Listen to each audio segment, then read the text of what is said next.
Je me sens comme l'homme le plus chanceux du monde en ce moment. Et je veux que vous sachiez que je ne suis pas du tout un héros dans cette affaire. Le président Trump l'est. Et je dois aussi mentionner que le président Poutine a été très bienveillant et a agi en homme d'État en m'accordant la grâce. C'est vrai. Pascal Boniface, on sait bien que dans ce monde impitoyable, rien n'est gratuit. Qu'a voulu chercher à faire Vladimir Poutine en rendant la liberté à cet homme ? Ce que l'on vient d'entendre, puisque cet homme a quand même passé 3 ans en prison, on peut penser dans des conditions pas vraiment confortables, et il rend hommage à Poutine. On voit bien que c'est un deal quand même. Alors il rend hommage à Trump, donc c'est bénéfice politique pour Trump et bénéfice diplomatique pour Poutine. Et effectivement, ça ouvre la voie. Il y a eu des fois la diplomatie du ping-pong qui permettait d'ouvrir la voie entre la Chine et les États-Unis. Là, c'est la diplomatie des prisonniers qui permet d'ouvrir la voie entre une reprise des contacts de haut niveau entre Poutine et Trump, parce que chacun, en s'engagant, Trump peut dire, c'est son obsession, c'est qu'il parvient à réussir ce que son incapable de prédécesseur était pas en mesure de faire. Et donc, effectivement, et il est célébré, cet homme vient de dire, je ne suis pas un héros, le héros c'est Trump, donc bénéfice politique pour Trump, et puis il va pouvoir mettre en œuvre son programme, qui est effectivement de parvenir à un accord avec Poutine, et Zelensky pourra s'agiter, etc. Si Trump estime qu'il a intérêt à directement négocier avec Poutine pour trouver une fin à ce conflit, on voit bien que depuis une semaine, 10 jours maintenant, à peine est-il de la Maison-Blanche, qu'il multiplie les déclarations et les actions sans tenir aucun compte des alliés, des autres membres de la communauté internationale. Et donc, il peut trouver un deal directement. Cette libération de ce prisonnier n'est pas une affaire anodine parce qu'elle est prise comme un symbole de ce que Trump réussit là où Biden avait échoué. Et donc, il va aussi réussir à trouver un accord avec Poutine là où Biden avait échoué à le faire. Vous le disiez, Donald Trump a envie de montrer qu'il peut réussir là où Joe Biden a échoué. Est-ce que c'est aussi une façon pour Vladimir Poutine de montrer, mais regardez, je suis ouvert à la discussion, il est possible de discuter avec moi, je peux même me montrer docile? Oui, bien sûr. C'est une docilité quand même. Il est plus facile de libérer un prisonnier que de rendre les territoires conquis par la force. Mais en tous les cas, là, il a un accès directement à Trump. Et surtout, il divise le monde occidental, puisqu'il n'y a plus un bloc occidental. Il y a Trump qui prend une action, qui prend une décision sans tenir compte de ce que pense l'OTAN, les alliés européens, qui se sont engagés aussi en faveur de l'Ukraine. Il vise sur les terres rares de l'Ukraine en faisant un peu peur à Zelensky pour qu'il fasse plus de concessions. Donc en fait, il agit aussi bien par rapport à Zelensky que par rapport à Poutine de façon totalement unilatérale, sans tenir compte des règles communes, parce que pour l'instant, les décisions prises à la guerre de la Russie, elles ont été prises collectivement par l'ensemble des pays de l'OTAN. Là, Trump agit seul, et ce n'est pas étonnant, on n'attend pas moins de lui finalement. Et il aurait été naïf de penser qu'il allait consulter les autres membres de l'OTAN avant d'entamer un dialogue direct avec Poutine. On va écouter Donald Trump qui, ces dernières heures, se salue de cet accord qui, selon lui, est très juste, très raisonnable. Vous avez demandé quelque chose en échange ? Pas grand-chose. Non, ils ont été très gentils. Nous avons été traités très gentiment par la Russie. J'espère que c'est le début d'une relation qui nous permettra de mettre fin à cette guerre et d'arrêter de tuer des millions de soldats. Ils ont perdu des millions de personnes, probablement 1,5 million de soldats en peu de temps. Nous devons mettre fin à cette guerre. Sylvie Berman, à l'entendre, Vladimir Poutine a été sympa dans cet accord, puisque la Russie n'a pas demandé grand-chose finalement en échange. Non, absolument, il n'y a pas eu d'échange. En réalité, c'est un signe de bonne volonté de la part de Vladimir Poutine. Il y a un précédent. Quand Donald Trump est arrivé au pouvoir en 2016, Obama avait expulsé de nombreux espions vers la Russie. Et pour la première fois, Poutine n'avait pas réagi comme il le fait tout le temps. D'ailleurs, Trump avait dit qu'il est très intelligent. C'était un signe de bonne volonté pour améliorer les relations entre les deux pays. Donc là, effectivement, ce qu'a dit Pascal Boniface, on s'oriente vers un accord. Alors quand Trump a dit « je vais régler la question en 24 heures », c'est une figure de style, c'est évident qu'on ne règle pas un conflit diplomatique en 24 heures. Mais effectivement, là, le signal est donné. Et ce qui est intéressant, c'est que s'il dit que le héros est Trump et qu'il remercie Poutine pour sa grâce, pour sa gentillesse, je pense que c'est Trump qui lui a soufflé ses paroles, parce qu'en réalité, il a été otage, hein, il a été arrêté pour pouvoir, à un moment donné, soit obtenir un prisonnier en échange, soit effectivement pour faire un cadeau dans ces conditions-là. Et justement, Sylvie, on apprend à l'instant l'identité de l'autre prisonnier qui a été échangé. Il s'agit d'un Russe qui avait été arrêté en 2017 aux États-Unis, directeur d'une société de Bitcoin qui avait été condamné en Amérique pour blanchiment d'argent et qui donc est échangé contre. Donc il y a un véritable échange. Voilà. Il y a un échange, mais c'est pas forcément à la hauteur de ce que les Américains voulaient. Didier François, est-ce que vous avez l'impression qu'on se moque un peu du monde ? C'est-à-dire que non, mais Donald Trump et Vladimir Poutine sont dans une dans de la com. Là, ils sont en train de montrer, regardez, on est en train de parler, on est en train de s'entendre. Vladimir Poutine fait un effort, Donald Trump arrive à ses fins avec ce premier échange. Est-ce qu'on est dans de la pure communication ? En tout cas, on est dans des préliminaires de quelque chose. Voilà. Comment ça va déboucher ? Honnêtement, j'en sais rien. Alors, il y a ceux qui croient que ça va déboucher tout de suite sur un... Voilà, il y a ceux qui n'y croient pas. Moi, je regarde et je vois. Pour l'instant, Vladimir Poutine fait un petit coup intelligent de sa part, puisqu'il ouvre les discussions en faisant en quelque sorte Trump un peu son obligé, sans lui donner grand-chose. Parce que, grosso modo, il libère un pauvre gars qui avait été condamné parce qu'il fumait de la marijuana, alors ce qui n'est pas finaux, même si c'est de la marijuana médicale, en Russie. Il faut quand même être un peu... bon, bref. Mais il peut en reprendre un demain. En fait, ça ne change rien. Le pauvre gars, il est strict. Donc, en fait, il fait zéro cadeau. Il récupère un gars dont on peut penser que ces trucs de Bitcoin servaient à autre chose. Voilà. Donc, en fait, encore une fois, à bas prix, Vladimir Poutine traite à sa manière Donald Trump.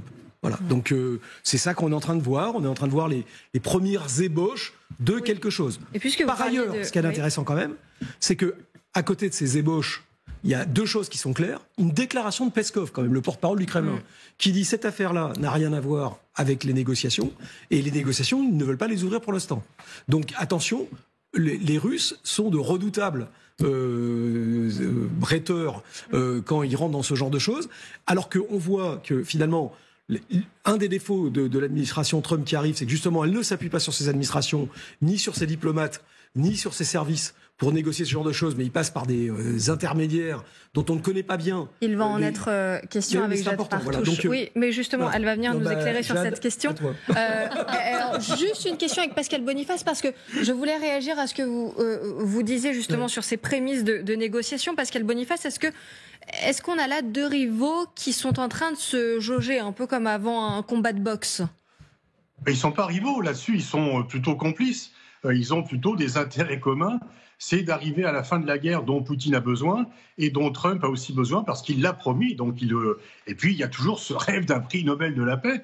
Et donc, en fait, ça fait partie de ces engagements de campagne de mettre fin à la guerre. Une fois encore, c'est réussir là où tous les autres ont échoué, quel que soit le prix, en termes de solidarité transatlantique, en termes de solidarité par rapport à l'Ukraine. Ils s'en moquent totalement. Et donc, les deux ont des intérêts communs. Il n'y a pas de rivalité en l'affaire. Ils ont des intérêts communs pour arriver à une paix où Poutine garde les territoires qu'il a conquis, mais de toute façon, il aurait été impossible de les conquérir pour l'Ukraine, et ils font la paix, et Poutine réapparaît dans le jeu mondial en traitant d'égal à égal si ça continuait. Là, il a un dialogue bilatéral, même indirect avec le président des États-Unis, ce qui n'est pas arrivé depuis longtemps. Donc en fait, Poutine est gagnant, Trump est gagnant, ils sont gagnants tous les deux, c'est gagnant-gagnant pour l'un et l'autre. Par contre, il y a beaucoup de perdants. Et vous entendrez dans un instant Volodymyr Zelensky qui s'invite aussi dans la discussion, ou en tout cas qui n'a pas l'intention d'en être exclu. Jade Partouche, merci de nous avoir rejoints. On parlait donc de Kiskelog pour les questions russo-ukrainiennes depuis des semaines. Et en fait, c'est un autre homme qui est dans la lumière et qui serait à l'origine de cet échange. Il s'appelle Steve Witkoff. Oui, en fait, cette mission dont on parle, elle est restée secrète jusqu'au retour de Mark Fogel, donc l'enseignant américain qui était retenu en Russie depuis 2021. Hier, dans l'après-midi, des médias russes révèlent effectivement qu'un avion américain appartenant à Steve Witkoff avait décollé, vous le voyez, des États-Unis en direction de Moscou. On a même des précisions sur les horaires à ce moment-là.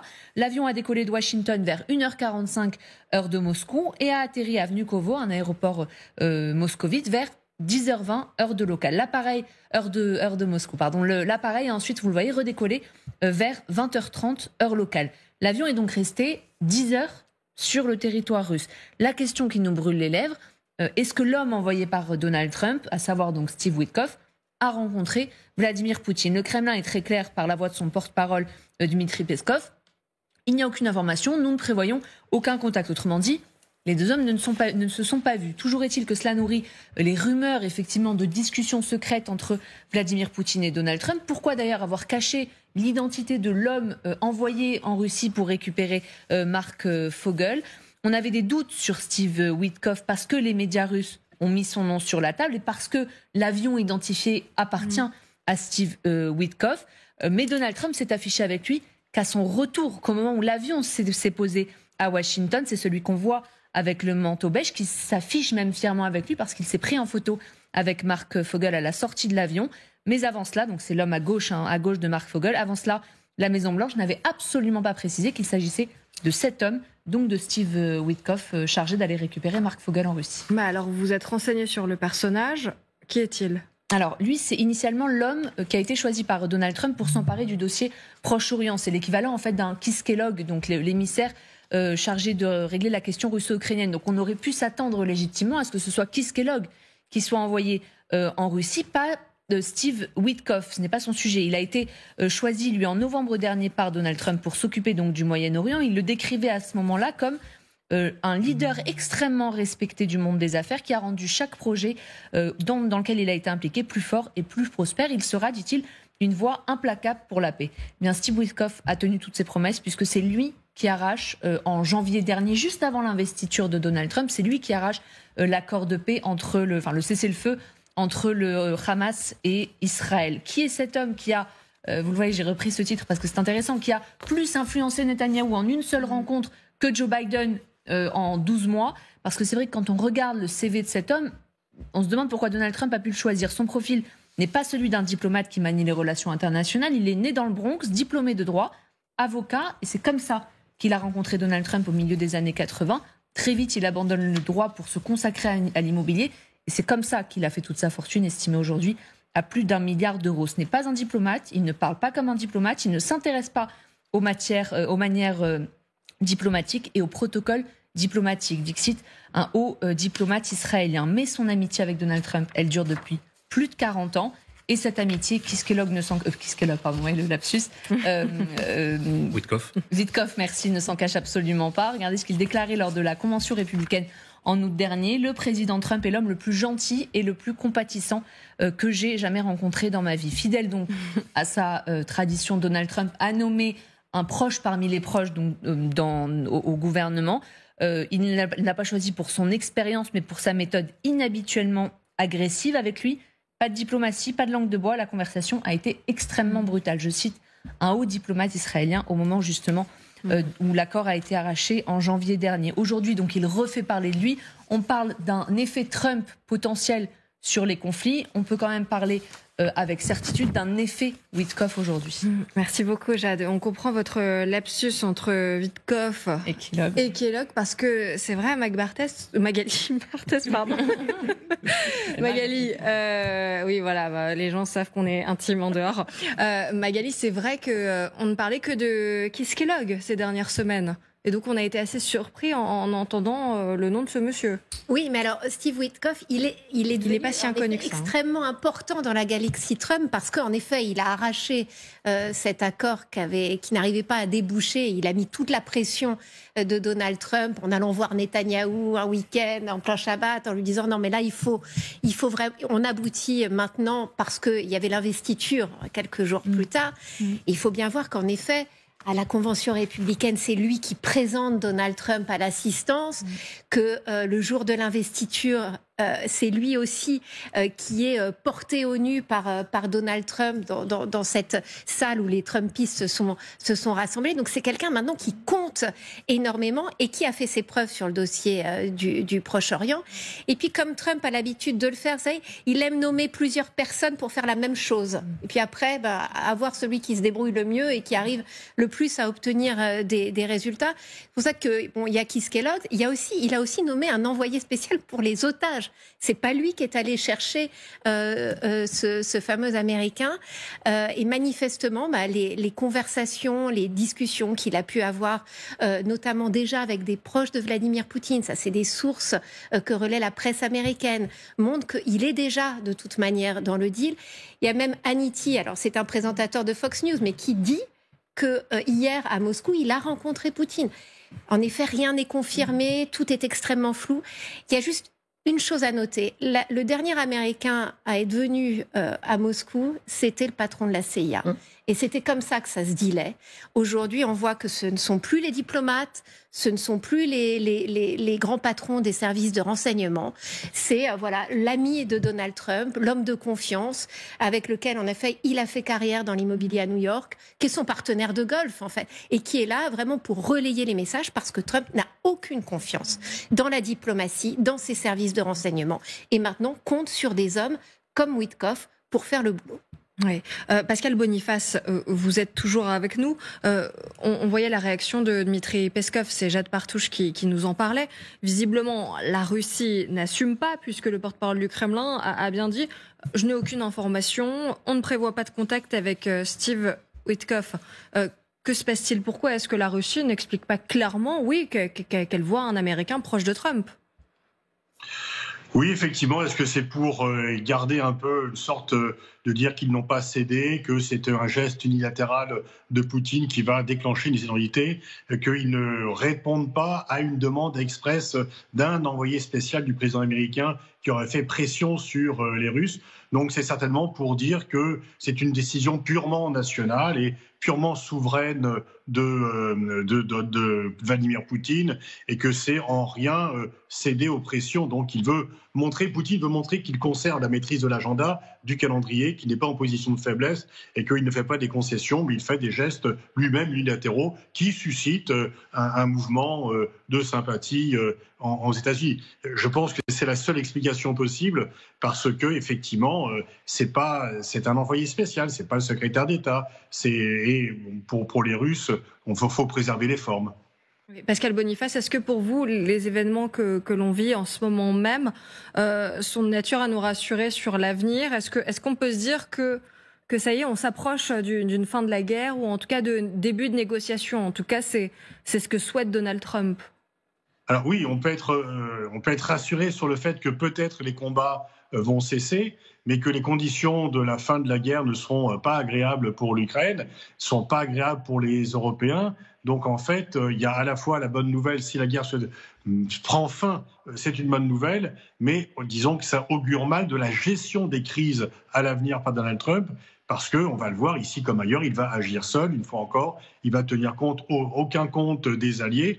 Alors là, tant mieux si ça débouche sur une solution pacifique, même s'il y a un prix à payer pour l'Ukraine, mais dans d'autres circonstances, ça peut déboucher au contraire sur des situations beaucoup plus compromettantes. Donc peut-être qu'on peut se féliciter de la fin des combats, mais s'inquiéter sur la façon dont Trump en fait ne se soucie pas du tout de la communauté internationale, du système international. Il agit seul et il va faire du coup par coup. À chaque fois qu'il verra un coup gagnant, il va y aller.